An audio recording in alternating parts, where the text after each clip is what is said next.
first had my calling from God. This whole church family has supported me in my ministry and the traveling, and it really pays off when you study. It really pays off when you dig deep in God's Word, when you hunger and thirst for His Word, and when you submit to mentors and you learn from them, and you always put God first in your life. It makes a difference. And the more that I travel and the more pastors that I run into, it's easy to recognize the ones that have studied and prepared well, and it's easy to recognize the ones that are not as well prepared.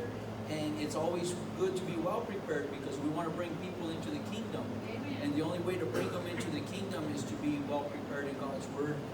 Each one of us is a theologian, and each one of us is an apologetic also. Jude says to contest for the gospel, and in 1 Peter chapter 3 verse 15 says to always be ready to give a reason or an account for the hope that you have. And when people aren't prepared in those two aspects, or to do them two things, that's where we run into Christians that talk about God less than 3 times a year outside the walls of the church. And we need to be prepared to have them conversations continually in every single place, and every single place that we go, we have to be ready to bring people into the kingdom.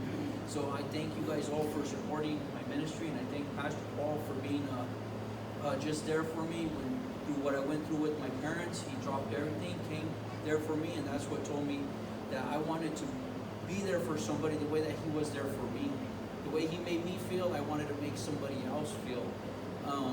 And Tuesday, we had something come up, and all it took was a phone call. Pastor Paul said, I'm preparing dinner, but I'm going to shut it off. And a beautiful thing, we led a household, to the Lord, and that's what it's about, bringing them into the kingdom. And it's not us, it's Him, but it's wonderful when He can use you. Yes. Yeah, thank you, Pastor Paul. Oh, thank you.